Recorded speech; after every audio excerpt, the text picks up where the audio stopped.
real pleasure to be with you for me this morning. So, good morning, guten Morgen, здравствуйте, bonjour, buenos dias. I'm running out of languages. This is a special treat for me to use this technology in a discussion of this kind. So I'm eagerly awaiting the first question, and I look forward to our discussion this morning. Thank you, Vint. And joining us in our hangout would be Virginia Ginger Pack, who is our class coordinator. Hi, Ginger. For those who have never seen her, there she is. And Dom, our intrepid CDN Olympics guru, who gave us quite an earful about how the Olympics is working and how it will not crash, the internet will not crash, as we asked. And then the mobile thing happened. So we hope. Yes, so it's still running, except for NBC's coverage, so we're fine. And I'm now going to pose the first question. So for the class who's listening, I'm going to post the first question to Vint orally and in text. And this is the question that came from one of our class members. I think it's Julia. So Vint, will the internet own all of my identity one day? Personal data, personal lifeline, events, everything about me, etc. Well, first of all, I hope the answer is no. I hope that we all manage to hang on to our personal data and have control over it. I think what is very important is that we and all others who offer services recognize that in this environment, maintaining privacy is very difficult. There are so many devices that we have available to us that invade privacy. An example of this is our mobiles that can take videos or record audio or take pictures at any time, and those can be uploaded into the network. I think we even potentially do damage to ourselves without thinking about it. And if you'll forgive me for a rather long answer to an important question, I'd like to give you an example. Let us imagine that you have traveled, let's say, to Egypt, and you decided you want a photograph of yourself with the pyramids in the background. And you ask someone whom you don't know to take a photograph of you, and there's a person standing next to you who is caught in the photograph. Of course, you don't care about that. You don't know who that person is. But you upload the photograph to some social networking site. Could be Google Plus or Flickr or Facebook or something. Someone else who is surfing the network looking for photographs of the pyramids, for example, comes across this publicly available photograph, doesn't know who you are necessarily, but happens to recognize the person who was caught in the picture. And let us imagine that this particular social networking site allows you to tag the picture with that person's name. Someone else now is surfing the network and encounters this same picture and happens to see the party that you've tagged and happens to know that party. And let's call that person Joe. So Joe is in your picture, and the person who is now surfing the network looking for Joe, we'll call that person Fred, encounters this photograph of Joe in front of the pyramids next to you. And let's imagine that the date and time of that photograph are also posted. So now Fred is wondering, what was Joe doing in Egypt in front of the pyramids that day? Because Joe told Fred that he was in London. So now Joe is in trouble because of a photograph that you asked some person to take that you put up on your website. Now, this is not a far-fetched scenario, and every one of the actions that have been taken is innocent in itself, but the aggregation of those actions is causing a big problem for Joe. There are lots of examples of this kind. in addition to all the worry that we have about companies that are accumulating information about our lives and our behaviors, we do this to ourselves as well. I suggest to you that we are going to have to learn through this experience what social norms we should apply to this online environment. I think we don't yet know what those social norms should be, and I don't know whether we will succeed in adopting them on a global scale. But if we don't do something along those lines, it will be increasingly difficult to maintain a real sense of privacy. Well, that's a fantastic anecdote and example, and I appreciate that. Did anybody in the class have any follow-up questions to that? And post, let me see if I can type it in. Do you have any follow-up questions?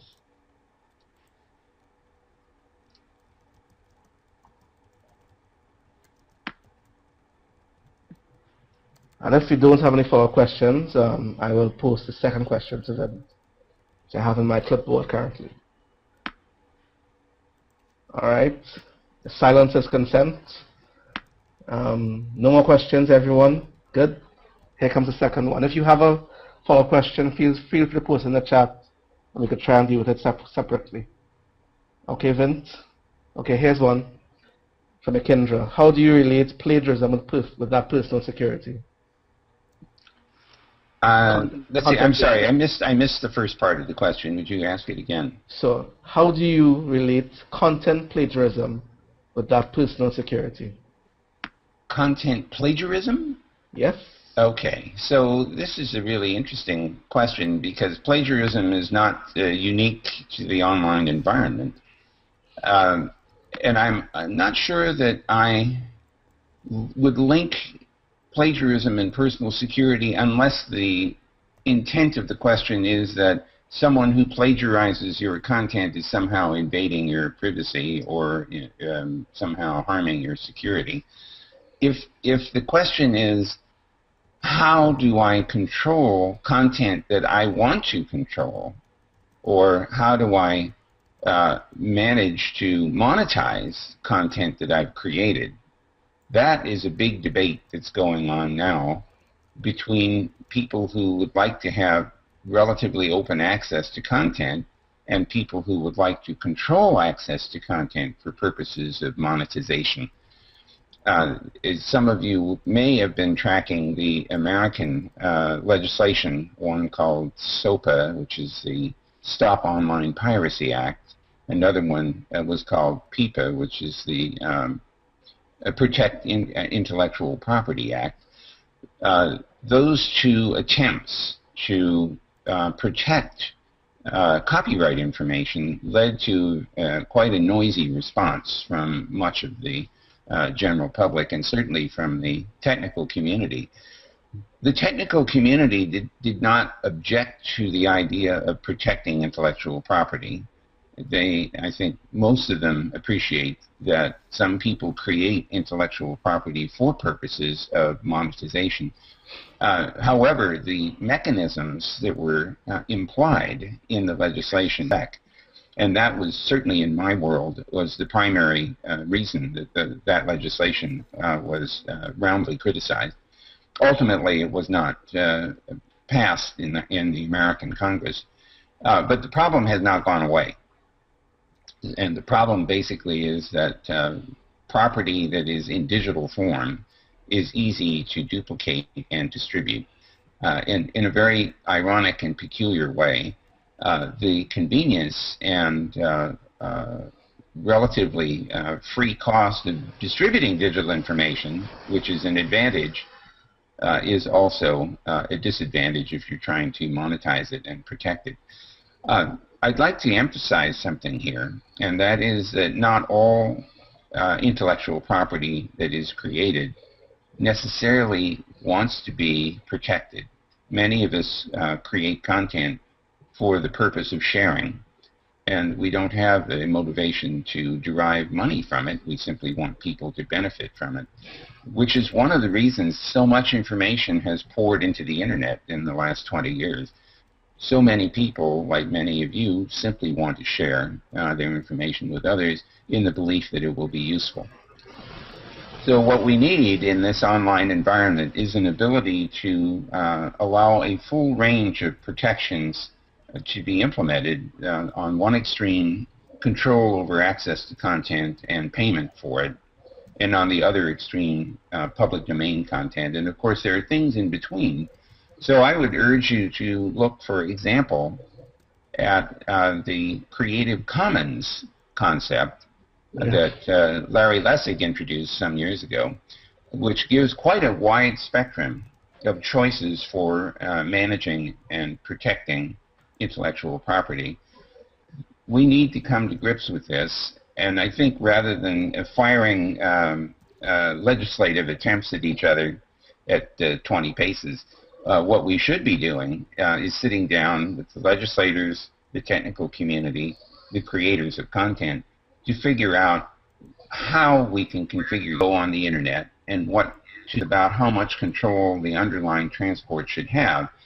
My concern is that anti-competitive behaviors could easily arise in an environment where the transport provider is also providing vertical services and wants to shut out competition for those vertical services. A trivial example of this would be a cable company that's providing video services in addition to internet access, trying to prevent others from providing similar video services. An example, of course, might be this Hangout. And so it's the anti-competitive potential for this misbehavior that has caused most of my colleagues and me to be concerned about this network neutrality question. This has come up in Europe as well, and perhaps also in other countries. To add one more point about this, if you look at the Australian situation, it's quite remarkable, because the Australian government has chosen to put in optical fiber literally everywhere in the country and make that accessible as an infrastructure. So to come back to this question of what's this going to look like in the future, in some places, governments will decide that they will make an investment in communications capacity in the same way that they invest in road systems, in water transport, and the like, and electrical power generation and distribution. In other parts of the world, it won't necessarily be a national infrastructure. It will be the private sector. The one thing which is of great concern to me, especially here in the U.S., is that the broadband is a cable company and a telephone company. In other parts of the world and in some parts of the U.S., you have a choice of only one, and in some cases you have no choice because there isn't any broadband service at all. I think that we are all going to have to work our way through this in order to assure that broadband access is in fact widely available. Oh, that's a fantastic answer, Vint. I saw you brought up the net neutrality issue. First, before I move on with the questions, are there any follow-up questions from the class which you can post into the chat room?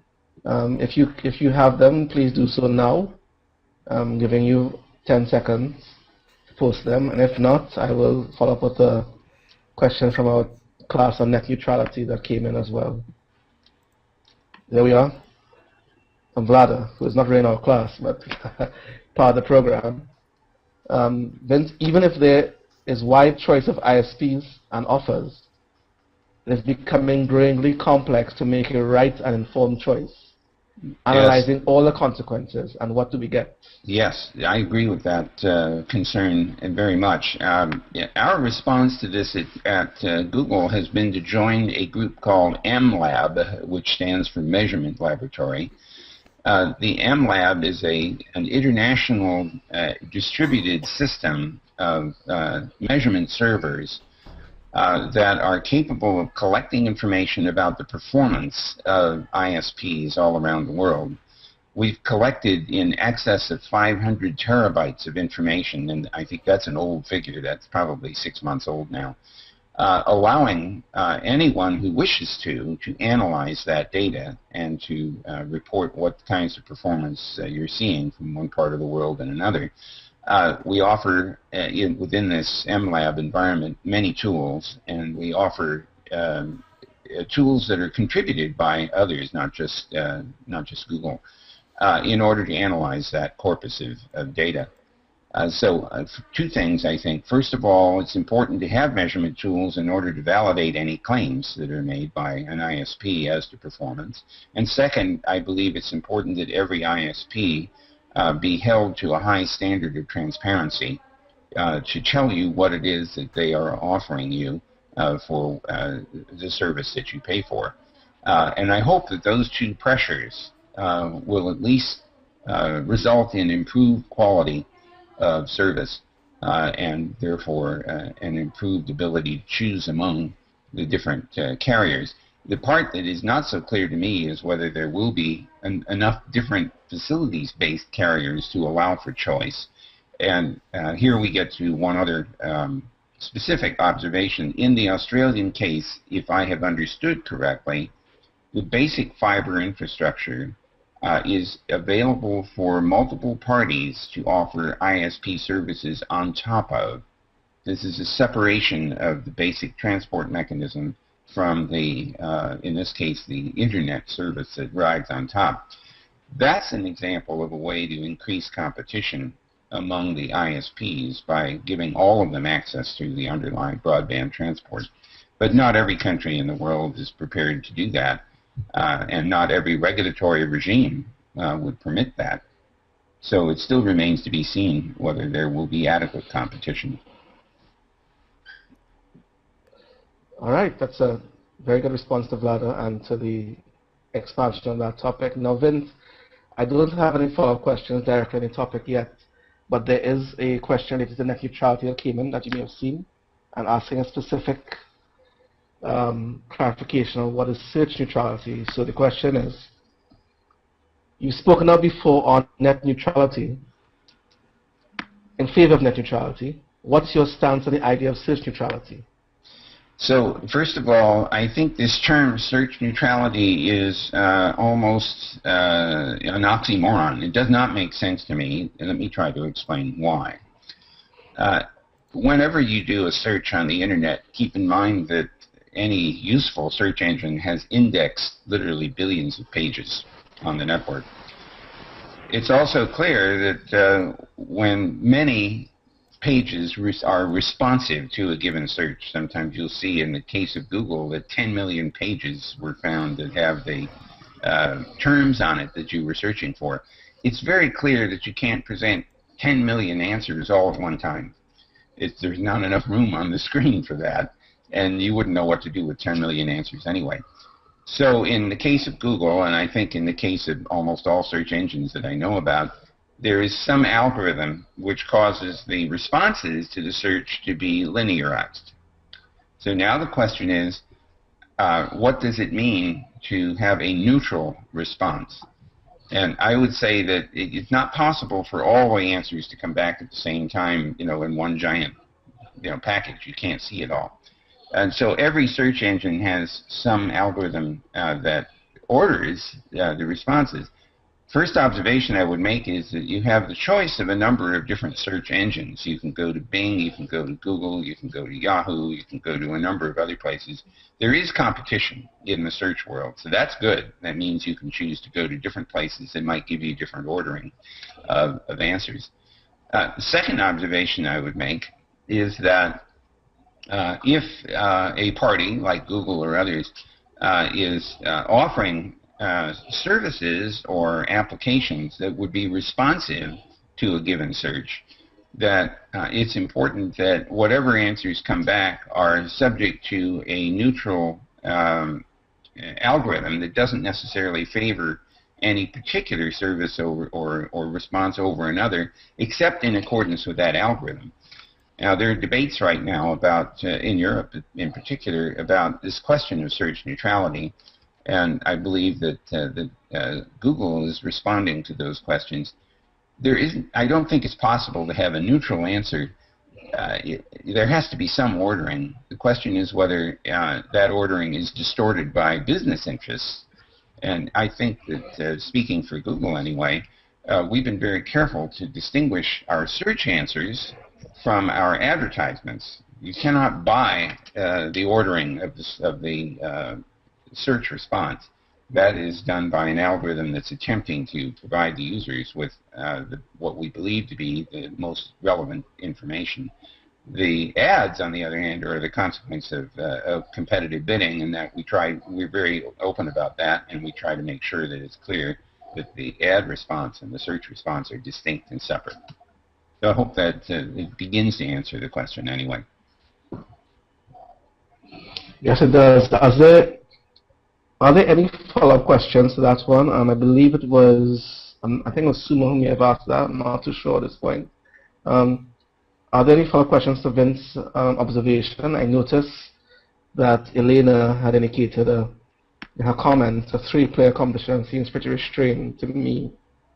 And then Nabil is commenting, we do not know how PageRank is neutral when ranking the answers, the first 10 results. So I'm wondering, Vint, if those are some way comments or questions. Let me respond to that one. If by neutrality you mean do we favor something that would benefit Google over others, the answer is no, we don't. In fact, there are a number of instances where you will see competitive products popping up within the first 10 answers, often even at the top. I can recall, for example, that questions that were related to financial matters often showed Yahoo responses up at the very top of the response page. Again, the algorithms are being tuned to give what we believe to be the most popular responses, the ones that apparently have the greatest credibility. I'm sure many of you know that the PageRank algorithm has gotten pretty elaborate over time. There are literally hundreds of indicators that drive the actual ranking. At the beginning of Google, the algorithm was primarily based on how many places point to a particular website that contains the search terms that you're looking for. That was a simplistic design, but it was strikingly useful. And of course, it's what put Google on the path towards the success that it's had. So the neutrality here could be determined in part by looking at the answers coming from multiple search engines and to see whether or not there is a bias. And I believe that there will not be one shown, but perhaps that's something you need to test for yourself. All right. Are there any more follow-up questions to that? Oh, I'm seeing one from Ruben, actually. A search engine has insider info on how to game their own algorithm, but other websites, just I think I lost that scroll, have to guess how to optimize their search engine optimization.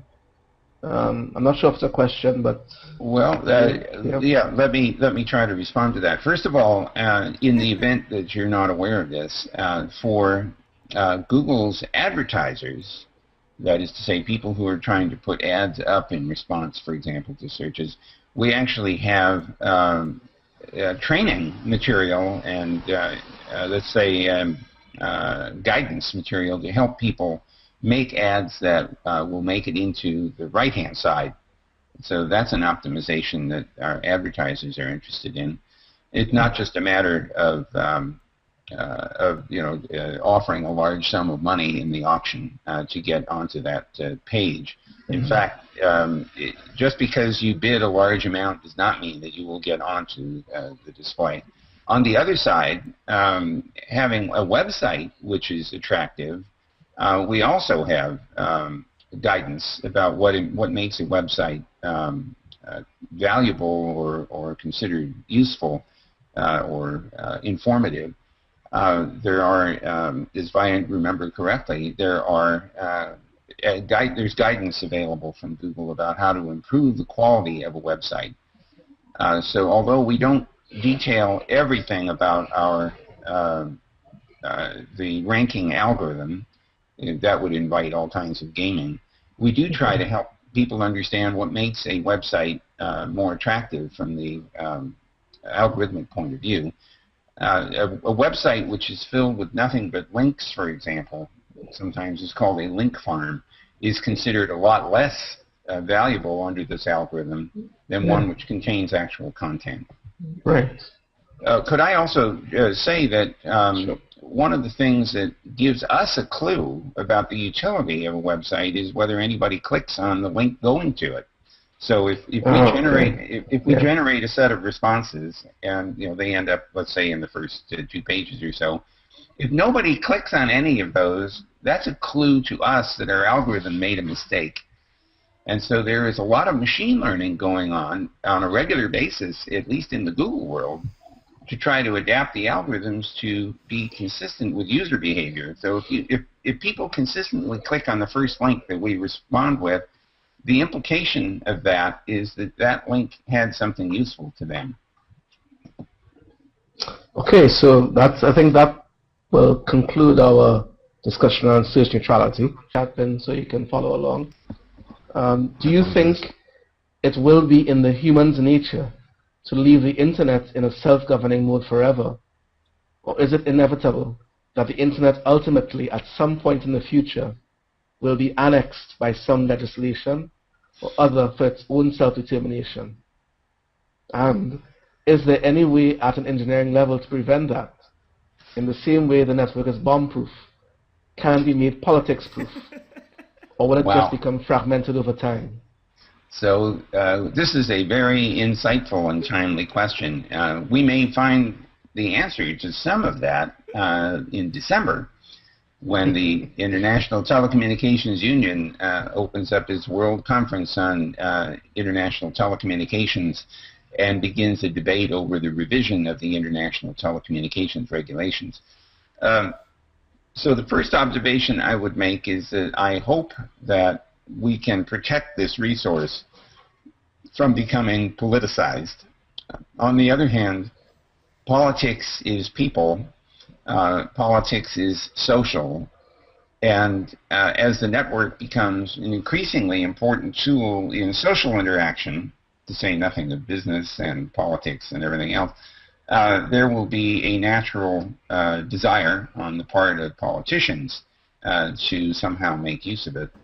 I have to also say that in countries where the regimes are authoritarian and where there is sensitivity to what the population knows or doesn't know, or the population, or what the population is allowed to say to each other in some public way, in those places there may be real fear about what these tools are capable of doing.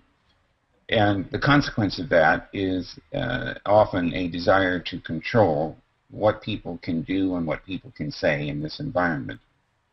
I think you'll note that a number of the proposals that will be going into the WCIT, the WCIT meetings in Dubai in December, look to me as if they are attempts to justify more control over internet content.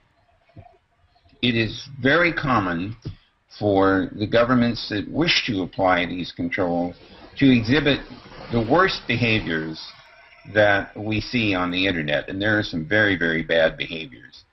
There's bad content, there's viruses and worms, there's fraud, there's hacking, and various other kinds of cyber attack. These are all exhibited and trotted out as a rationale for applying more control over the net.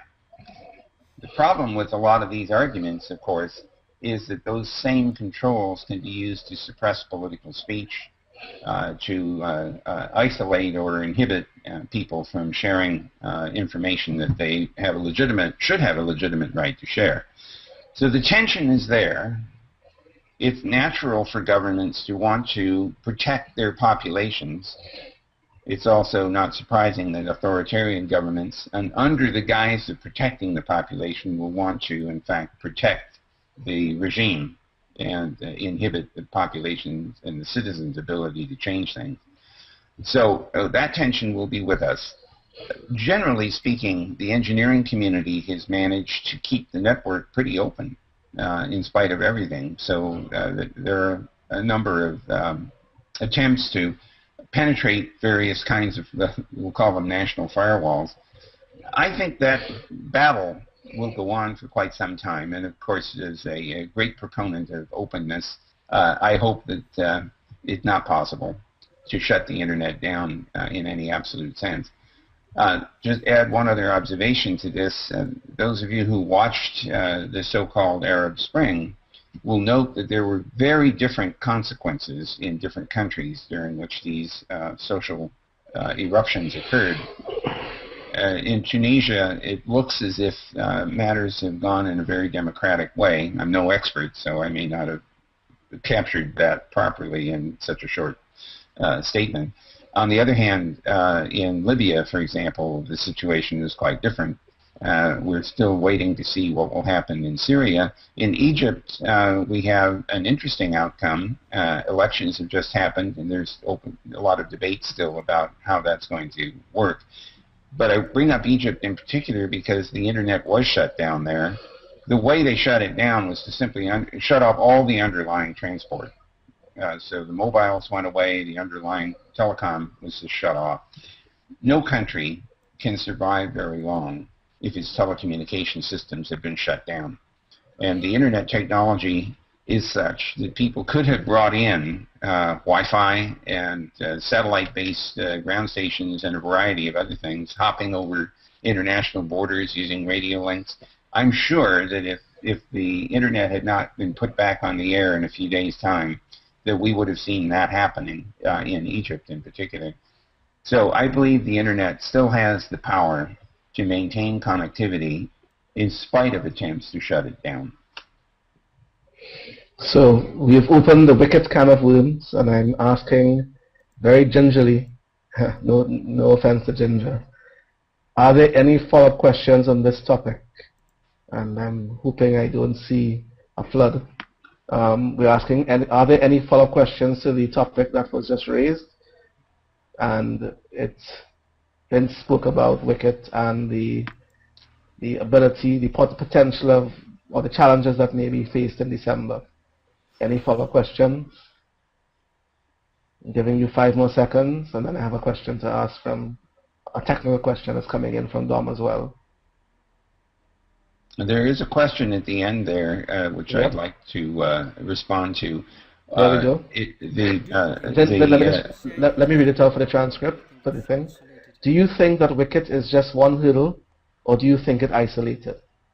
So, Dom is quite correct to ask that question. The answer is it's only one hurdle. There will be more hurdles coming, and there will always be hurdles coming because there's a tension between freedom of expression and a desire to control.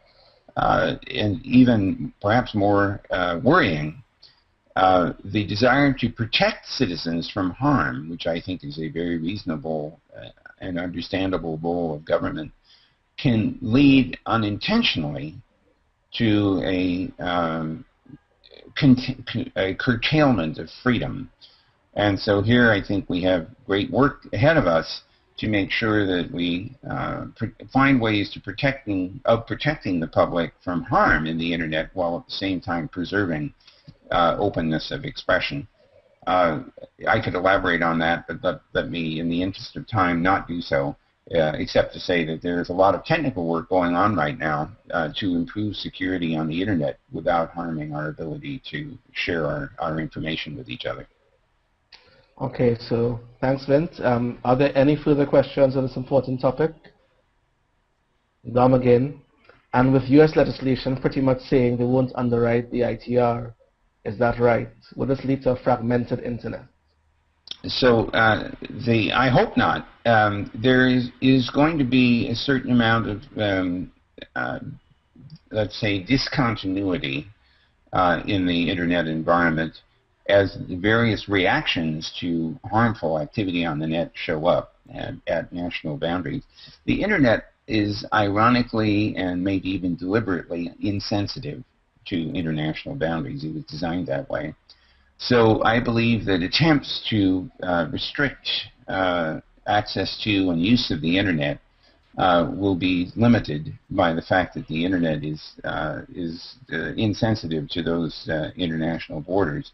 Of course, that leads to a lot of tension and complaint from countries that see sovereignty as a very important part of their international presence.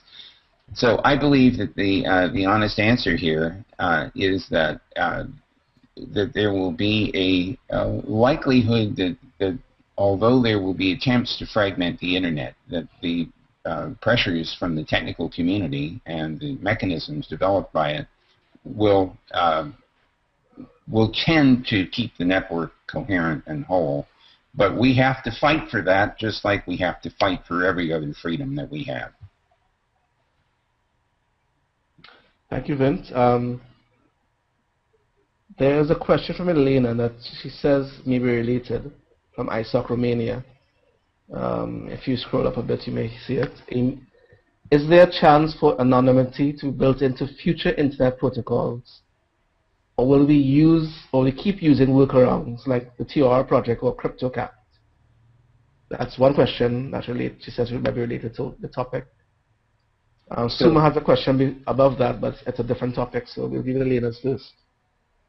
Okay, so let me start with the anonymity question. I happen to be a big fan of supporting anonymity. At the same time, I also believe very strongly that you and I should have the ability to strongly identify ourselves. So let me try to explain what sounds like a disparate response. I believe that it is vital that it be possible for people to express themselves in an anonymous way on the internet.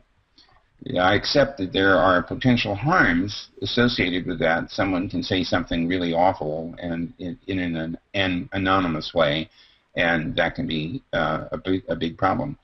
At the same time, however, in order to allow for such things as whistleblowing and the like, it has to be possible to protect the source of an important communication. At the same time, I think that there are transactions that take place on the net in which it's vital for both parties or multiple parties to strongly identify themselves. To give you an example, let's imagine that you come to me, or I come to you, and I say I want to borrow $50,000 or pounds or whatever currency happens to be your favorite choice. And your response to this is, well, wait a minute, you might look like you're Vint Cerf, and your email says you're Vint Cerf, but I don't know anything about you. I really don't know if you're Vint Cerf or not. I need to be able to strongly authenticate my identity to you in order to complete the transaction. Of course, you may still say no, even after I've strongly authenticated myself. But we need both of those tools. We need the ability to speak anonymously, and we need the ability to speak authoritatively and in an identified way, depending on conditions. I consider it our job as technologists to provide tools for exactly that, for this full spectrum of identification and anonymization. So I hope that that answers your question. Thank you, Vint. What we can do, I think I'll ask Suma's question now. It's coming in live.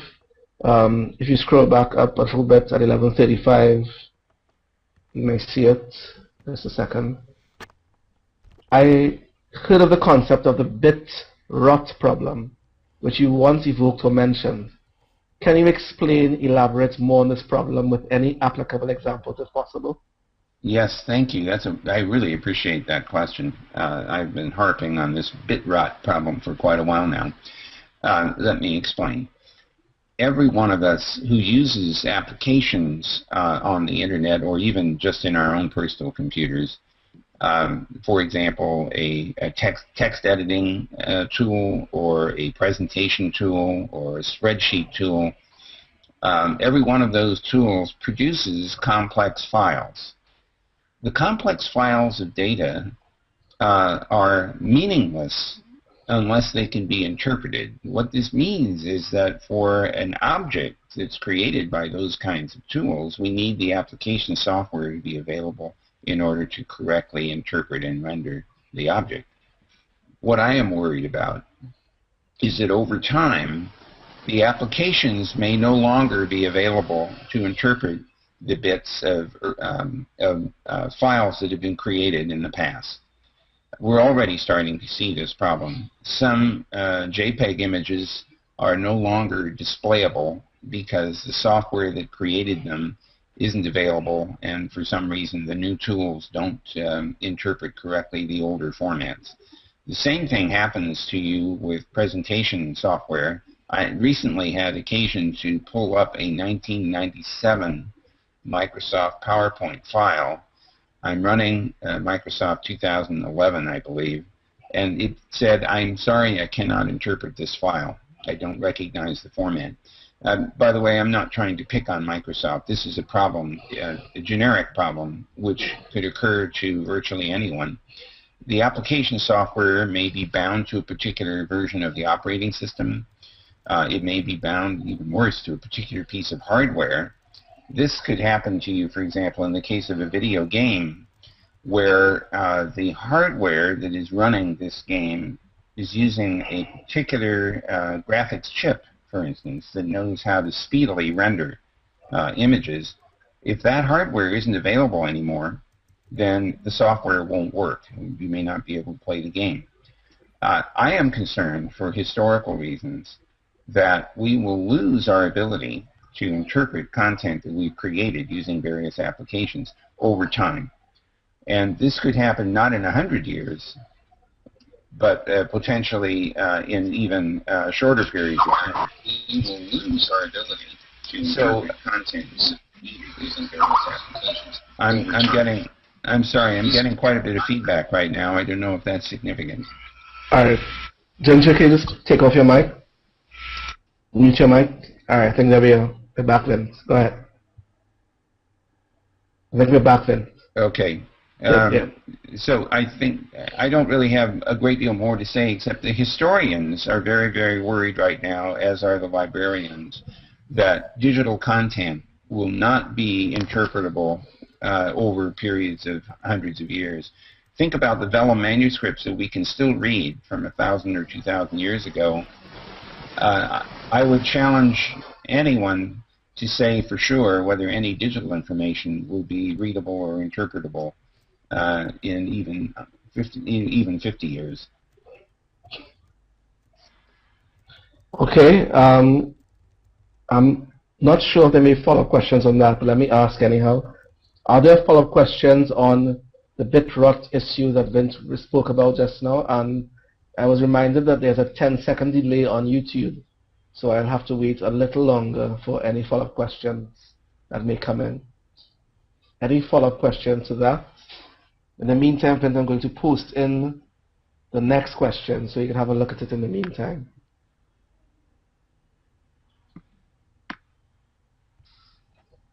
For all TV and broadcast media to be moved up to the internet to free up airwaves for wireless IP and mobile services, do you think a movement to socialize the importance of good, widespread IP multicast deployment within both the legacy IPv4 infrastructure and the growing IPv6 infrastructure will become valuable enough for operators to implement in a structured way from broadcast source through to the home? So that's a really interesting question. There is a man named Nick Negroponte who wrote some maybe 20 years ago about what was called the Negroponte flip. And his point was that anything that was carried over a wire in the past will be carried over the air, and everything that was carried over the air will be carried over a wire. And in some ways, we're seeing that happen. We're seeing increasingly video content that used to be broadcast now being carried over a wire. Of course, the irony in all of this is that the mobiles have come along, highlighting the value of wireless, also carrying video as well as the traditional audio and certainly text. So I think the honest answer here is that we will see all media being carried over all means possible as time goes on.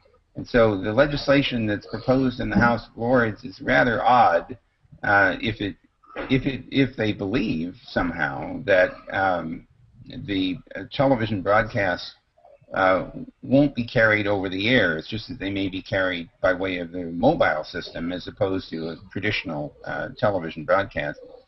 I'd also like to point out that satellite, which is increasingly available, also plays a very big role today in both voice communication and in video. But what I anticipate is going to happen is that the satellite systems are going to be broadcasting internet packets rather than broadcasting traditional digital or even analog television. And the reason I'm confident of this is that the flexibility of the packetized format is so high that it's inescapable that we will want to use it not only to deliver video and audio, but also to deliver every other form of digital communication. So that could be text, it could be books, it could be programs, it could be anything that we can digitize. So in the long run, I think we're going to see packetized internet protocol or a successor of the internet protocols being carried over all media for all purposes. Thank you very much, Vint. Dom, that question came from you. Do you have any follow-up questions to that response? And in the class, do you have any follow-up questions? Dom has a follow-up question. But so far, IP multicast structure has left it not widely deployed. And to reach the scale, we will need it. So this is a good point. And what has happened instead of multicast is that we've moved the content sources closer and closer to the users through content delivery networks. The result of this is that rather than broadcasting, people are narrowcasting in effect.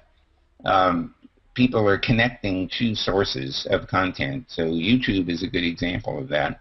What we're seeing today is a narrowcast. People who are joining the YouTube distribution of this discussion, but it's not the same as the traditional broadcast because it's chosen by the recipient to watch it. So it surprised me. I thought that multicast would be more popular. However, in the case of satellite, where the footprint is extremely large, I think that for content which is of wide interest to a large number of people, that avenue may be chosen. That's a true broadcast, and it takes advantage of the fact that broadcasting requires a transmission one time for a large number of receivers. In the case of narrowcasting, I think that we'll still see a trend for putting equipment in the head ends, in the central offices, and in the wireless equivalent of a wireless central office for transmission within that network to the recipients. All right, thank you very much. Are there any other follow-up questions to the multicasting issue that was raised?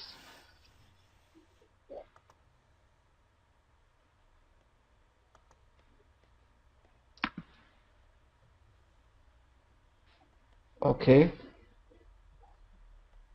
Going once, going twice. Good. Vint, another question. The Internet of Things will allow us to automatically sense the world around us, including each other. What impact will this have on privacy? Well, it seems that every technology that we are coming along with is having an effect on privacy, and this is a good example. Here's a trivial thing. If you are monitoring your house using a sensor network, when keeping track, for example, of temperature, humidity, light levels, electrical consumption, other maybe water consumption, gas consumption, and so on. If you're monitoring all of that for perfectly good reasons in order to make yourself a more efficient consumer of these potentially non-renewable resources, if anyone else gets access to that information, they can make inferences about how many people are at home and what their typical activities are and whether they've left the house and so on, which is pretty scary when you think about the possible criminal interest in that data. So the ability. I think that we are going to have to literally live through this process in order to figure out how to manage the tension and the balance. I often liken this problem to raising teenagers. Nobody knows how to do that. You just live through it, and one day they turn into people.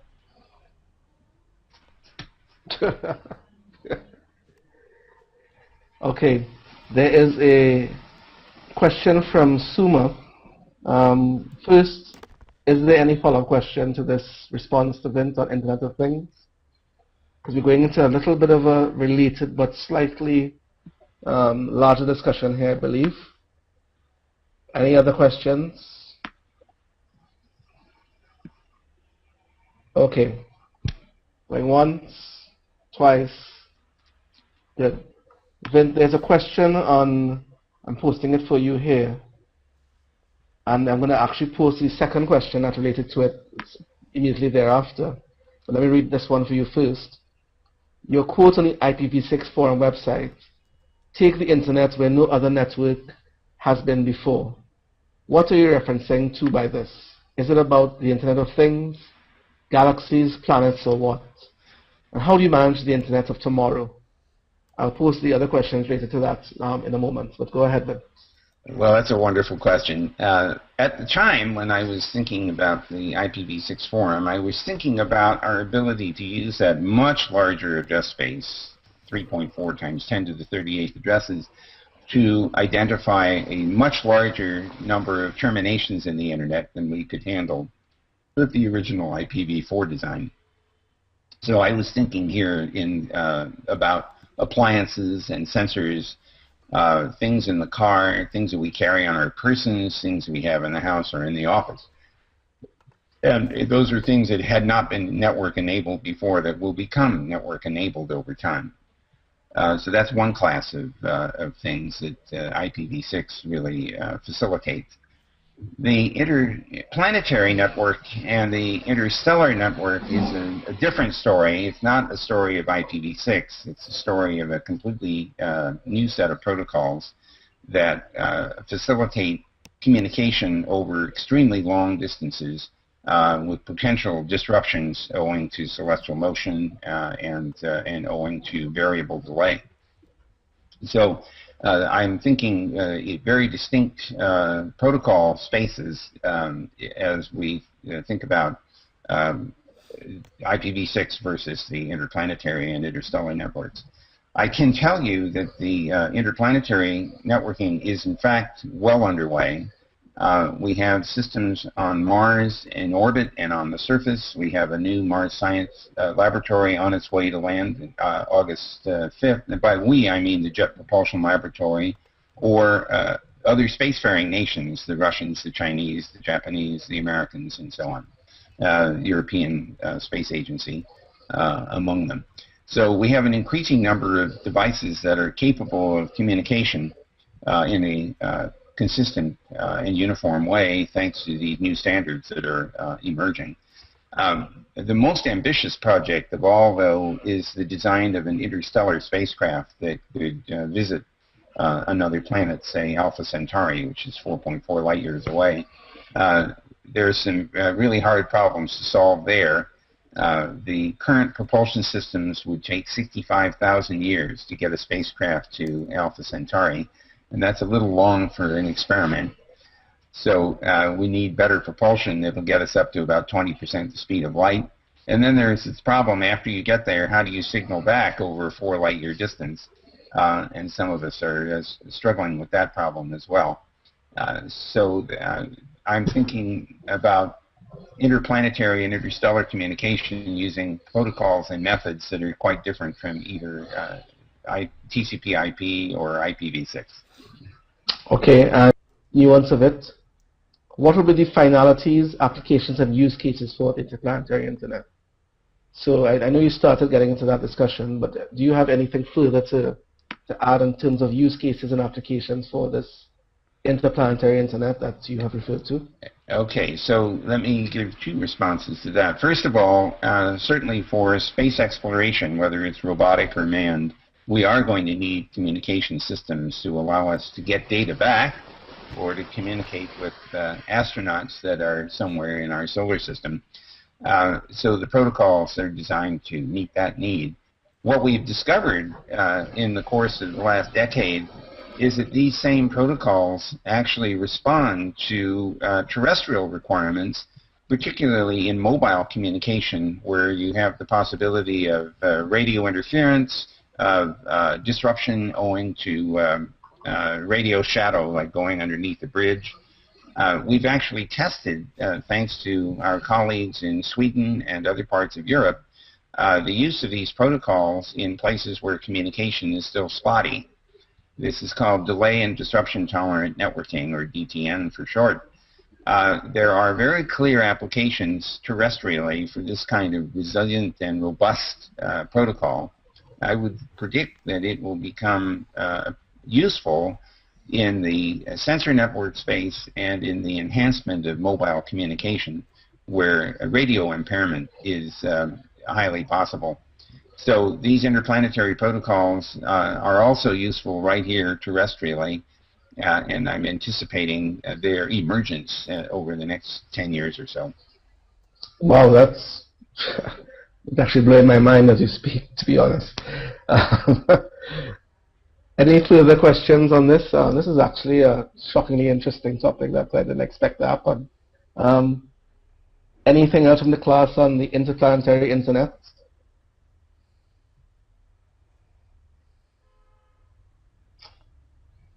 I think just a comment.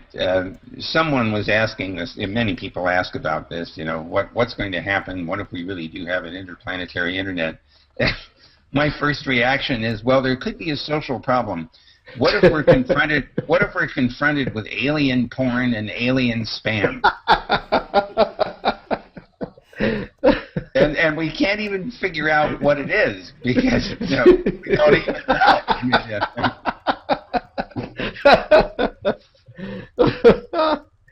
Oh, for those who can't hear, we are laughing. All right. Any maybe I shouldn't ask that question. There's a follow-up question to that. Okay, we are running absolutely out of time, and there's probably a very good final question, Vint, that I would like to get asked. Here it is, and it's something that might be very close to your heart. What is the meaning of the word internet evangelist? And in that light, some of the questions we've had in the class, you work at Google day to day. How do you manage to spend your time working at Google, dealing with all the technical issues as an engineer in the open world, in the so-called IETF, ISOC, ICANN environments, and then on the additional policy-making aspects that you need to do via Google? Wow. Okay. And we want an answer in 25 words or less. For some people misunderstand the title, and they imagine that I am a religious figure who is using the internet to preach my religion, as opposed to being a person who is preaching the use and importance of internet and desires its spread to, I want everyone in the world to be connected. When I am confronted with this question, I sometimes respond by explaining that I'm geek orthodox. That's fun. So to answer the other parts of the question, though, my role at Google is pretty much whatever we make of it. I get lots and lots of opportunity to interact on the technical side with my colleagues at Google. You can imagine it's a place that is filled with smart people and interesting ideas and challenging technologies. So I spend time with a number of projects. I will say, though, that the bulk of my time is on policy. Because the internet has now grown to the point where its use and abuse are the subject of many, many questions of policy and politics. So I do spend a substantial amount of my time on that. But by good fortune, I also spend time on university campuses talking to professors and students about unsolved problems in the network space, whose solution would benefit everyone, including Google. We fund research at universities, but it's all open. We don't do proprietary. We don't fund proprietary research. We're much more interested in solutions that everyone can benefit from. So some of my time is spent in the research environment on university campuses. The rest of the time, I'm on the net. I'm responding to hundreds of emails a day, and I spend time on hangouts like this one, where I get an opportunity to interact with people whose opinions I value and whose objectives I share. Especially Diplo, by the way, which for me is a training ground for people who are going to have to wrestle with these technical and political problems as the decades unfold.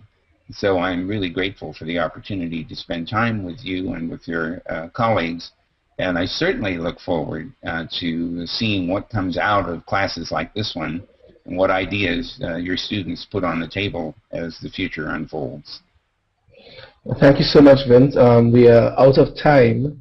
I'm seeing 2 late questions in the mix. Do we have time, Vint, for a quick response to any of them, or are we going to be getting them? We can discuss this in the classroom, you think, separately. I wish I had time, but I actually don't, so I apologize for that. Good. So, class, thank you very much. As you've heard, our session started a little early to give us 10 minutes extra, and we are right at 8:03. So I'd like to thank Vince for giving us an hour of his time and answering so comprehensively and so eloquently and so humorously some of the questions that we've had. We will take some of those questions that are being posted elsewhere in our classroom, and maybe at some point we could chat with you again or post them to you via email or something along those lines, and we can get some answers at some time in the future. Well, I would welcome both possibilities. Fantastic. Thanks again to Dom, our technical operator, DJ, and the guy who has not made us drop the connection at all. Thank you, Dom. Very appreciative of that. Thanks to Google, who has helped us facilitate the chat with you. Thanks to Carla and your team. And from here, I'm from the Caribbean, so from the Caribbean, it's off to work for me. It's 8 a.m. For some of you, it's off to sleep. For others, it's back to work or back. And for Dom, I think it's lunchtime. So have a good day, everybody. Have a good night. Lunchtime. Thank you. See you on the net. See you on the net. Bye, everybody. See you all. Thanks again.